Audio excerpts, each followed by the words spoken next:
পারিজাত গাঙ্গুলি খুঁজে পাবে না। তুমি গিয়ে দেখো পারিজাত গাঙ্গুলি বহাল তবিয়তে ঘুরে বেড়াচ্ছে, তুমি গিয়ে দেখো পারিজাত গাঙ্গুলি রিলস বানাচ্ছে, তুমি গিয়ে দেখো পারিজাত গাঙ্গুলি ফটো পোস্ট করছে। পুলিশের কাছে যা মেকানিজম আছে, পুলিশের কাছে যা মেশিনারি সিস্টেম আছে, পুলিশ যদি চায় আধ ঘন্টা দরকার নেই, 10 মিনিটের মধ্যেই পারিজাত গাঙ্গুলিকে ভেতরে লকআপে ঢুকিয়ে দিতে পারবে। বললাম তো, ওখানে বিজেপির যুবনেতা পারিজাত গাঙ্গুলি, এই ট্র্যাডিশনটা কলকাতা বা পশ্চিমবঙ্গে নতুন এসছে।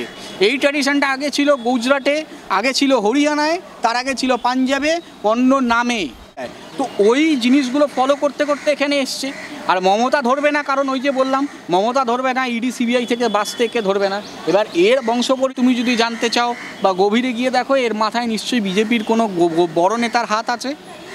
বা তৃণমূলে যেমন বিগত দিনে আমরা দেখলাম সাউথ ক্যালকাটা ল কলেজের মতো জায়গায় তৃণমূলের বড় বড় নেতার সাথে মনোজিৎ মিশ্রের মতো লোক, যে দিলীপ ঘোষ ছাড় তুমি একাধিক বিজেপি নেতা দেখতে পাবে। দিলীপ ঘোষও দেখতে পাবে, হয়তো তো কতদিন পরে হয়তো তুমি দেখতে পাবে নিশীথ প্রামাণিকের সাথেও দেখতে পাবে, কিছুদিন পর হয়তো তুমি গভীরে, বললাম তো এদের গভীরে অনেক বিভিন্ন বড় বড় নেতার ছত্রছায়ায় থেকে এই সমস্তগুলো করছে।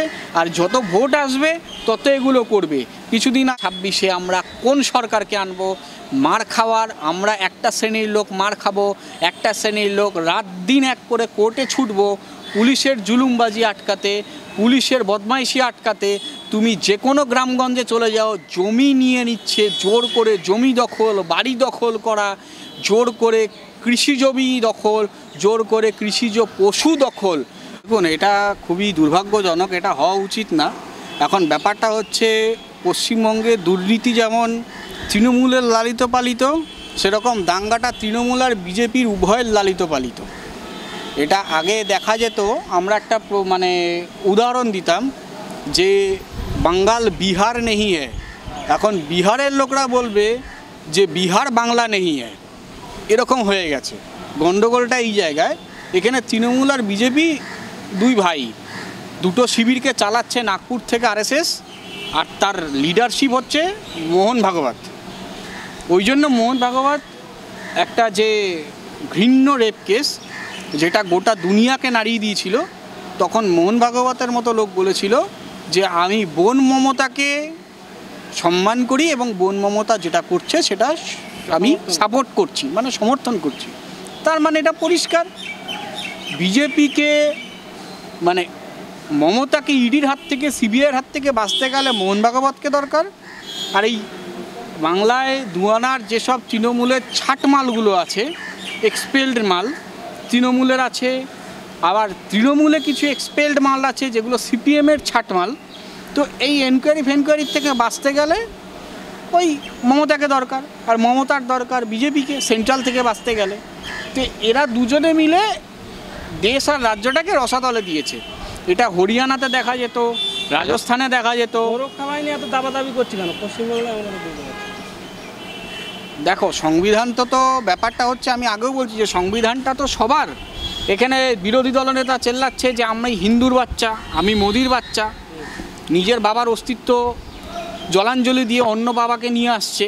সেটা তার ব্যক্তিগত মত, সে কার বাচ্চা সেই বলতে পারবে। শিশিরবাবুও হয়তো তখন চমকে গেছে যে এটা কী বলছে, কার বাচ্চা। তো যাই হোক, সেটা ওটা ব্যক্তিগত ব্যাপার শুভেন্দুর। হয়তো মোদিও তার মাতৃত্বের গণ্ডগোল হতে পারে শুভেন্দুর, বা শিশিরবাবুরও হয়তো ঘরে এই নিয়ে দেখো গিয়ে ঝগড়া বেঁধে গেছিলো। তো যাই হোক, সেই ব্যাপারে যাচ্ছি না। এবার ও হিন্দু করছে, মমতাও হিন্দু করছে, তাই জন্য টানাটানি। ও শুভেন্দু বলে করছে হিন্দু, আর মমতা বলছে যে আমি হিন্দুকে ওই পুজোয় অনুদান দিয়ে হিন্দুদের গ্র্যাব করবো। শুভেন্দু কেন, হাম কিসি সে কম নেই, ওরকম একটা চলছে, দ্বন্দ্ব চলছে। যে শুভেন্দু বলছে আমি অনুদান দিচ্ছি, শুভেন্দু বলছে আমার পাড়া আমার সমাধান, ওখানে হিন্দু মুসলিম সব চলে আসছে, কারণ পাড়ায় হিন্দু মুসলিম সব আছে। ওখানে তৃণমূলের ছোটো মেজো বজো সব রকম নেতা আছে। তো ওই নেতাদেরকে হাত করার জন্য এটা করছে যে ওই ভাই পুজোতে অনুদান দিয়েছি, তোর ঈদের অনুদান অ্যাডভান্স দিয়ে দিলাম, বোতলের অনুদান দিয়ে দিলাম, এবার ভোটটা করিয়ে দে। পাড়া মানে তো সব জায়গায়, তুমি মুসলিম অধ্যুষিত এলাকায় যদি তুমি যাও, মুসলিম অধ্যুষিত এলাকাতেও তো পাড়া, সেখানেও ছোটোখাটো পুজো একটা করবে ওরা, যেহেতু অনুদান। আর ওই আমার পাড়া আমার সমাধান, তো আমার পাড়া আমার সমাধানে টাকা দিচ্ছে, মুসলিম অধ্যুষিত ক্লাবগুলো ওখানে পাচ্ছে বুথ লেভেলে 10 লাখ টাকায়। এবার ওই করে কম নয়, তুমি ভাঙর বলো, জীবনতলা বলো, ওই দিকে তো তুলনামূলকভাবে হিন্দু কম, মুসলিম বেশি। তো ওখানে তো আর ওই ডোনেশনটা খাটবে না। তো ওখানে খাটবে কি, ওখানে ওই আমার পাড়া আমার সমাধান। দুজনেই হিন্দু করছে, আর সংখ্যালঘুরা আমরা বলছি পশ্চিমবঙ্গের জনগণ, ভারতের মানুষ মার খাচ্ছে। সবথেকে বড় কথা, আমি এর আগেও একটা জায়গায় বলেছি যে মারছে তৃণমূল, মরছেও তৃণমূল, আর মারছে মুসলমান, মরছেও মুসলমান। এবার গণ্ডগোলটা হচ্ছে এই যে পারিজাত গাঙ্গুলি বলে যে ছেলেটি, যে মেন অ্যাকিউজড হয়েছে, সে তো একজন হিন্দু পরিবারের ছেলে। সম্ভ্রান্ত না অসম্ভ্রান্ত সেটা আমি বলতে পারবো না, আমি তার পরিবারের নেতা। ওই তো বললাম তো, ওখানে বিজেপির যুবনেতা পারিজাত গাঙ্গুলি। এই ট্র্যাডিশনটা কলকাতা বা পশ্চিমবঙ্গে নতুন এসছে। এই ট্র্যাডিশনটা আগে ছিল গুজরাটে, আগে ছিল হরিয়ানায়, তার আগে ছিল পাঞ্জাবে। অন্য নামে ওদের কিছু সংঘ ফঙ্ঘ এইসব দিয়ে নামঠাম হয়।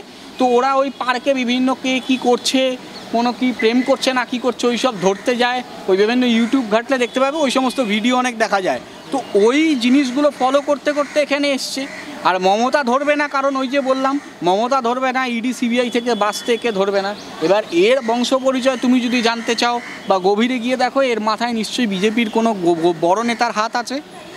বা তৃণমূলে যেমন বিগত দিনে আমরা দেখলাম সাউথ ক্যালকাটা ল কলেজের মতো জায়গায় তৃণমূলের বড় বড় নেতার সাথে মনোজিৎ মিশ্রের মতো লোক, যে কিনা ম্যাঙ্গোদা বলে পরিচিত।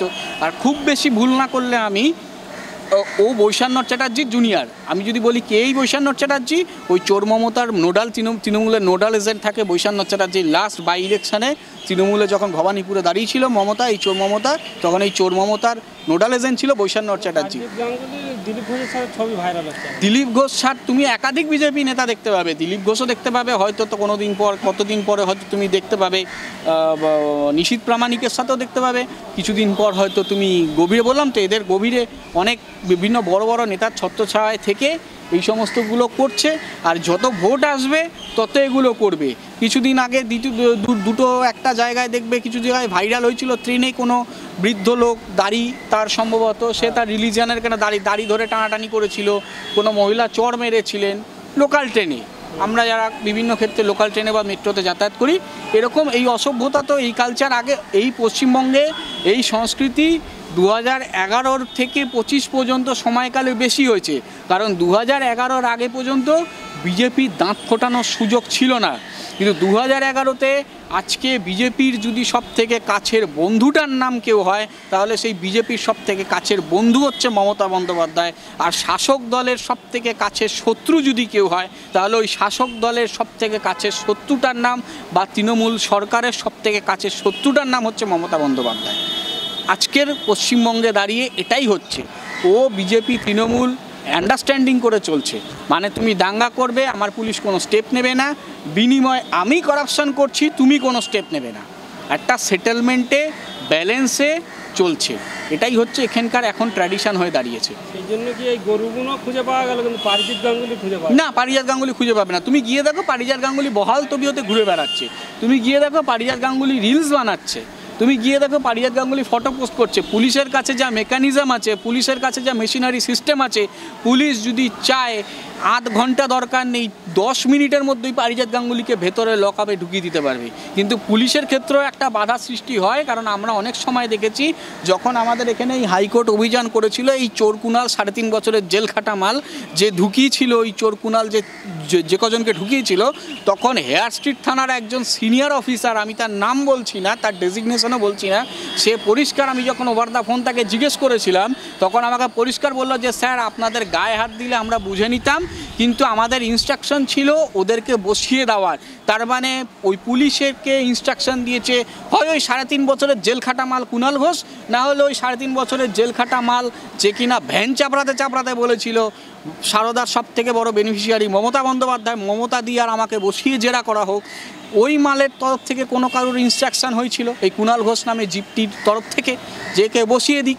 তা ওটা তো আন্ডারস্ট্যান্ডিং। পুলিশের কাজ করার বাধা আসছে। পুলিশকে 2 ঘন্টা যদি ফ্রি হ্যান্ড কাজ করতে দেওয়া হয়, পুলিশ সব জানে কোন এরিয়ায় কোন নটোরিয়াস ক্রিমিনাল আছে, কোন এরিয়ায় কোন ক্রাইম ঘটতে চলেছে, পুলিশ সব জানে। খালি 2 ঘন্টা পুলিশকে ফ্রি হ্যান্ড কাজ করতে দিই, পুলিশ দেখিয়ে দেবে পুলিশ কী জিনিস। সব জায়গায় সেটিং, তাহলে সাধারণ মানুষই খালি মারি খাবে, কী করবে মানুষ? সাধারণ মানুষের উচিত 26-এ তাদের উপযুক্ত গণতান্ত্রিক অধিকার প্রয়োগ করে এই চোরকে গদি থেকে নামানো। যদি এটা না হয়, পশ্চিমবঙ্গে এটা হয় এভার নয় নেভার। এটাই তাদের শেষ সুযোগ। ইভেন নট অনলি তাদের, আমাদেরও এটা শেষ সুযোগ। আমাদের ভাবতে হবে 2026-এ আমরা কোন সরকারকে আনবো? মার খাওয়ার, আমরা একটা শ্রেণীর লোক মার খাবো, একটা শ্রেণীর লোক রাত দিন এক করে কোর্টে ছুটবো পুলিশের জুলুমবাজি আটকাতে, পুলিশের বদমাইশি আটকাতে। তুমি যে কোনো গ্রামগঞ্জে চলে যাও, জমি নিয়ে নিচ্ছে জোর করে, জমি দখল, বাড়ি দখল করা, জোর করে কৃষি জমি দখল, জোর করে কৃষিজ পশু দখল।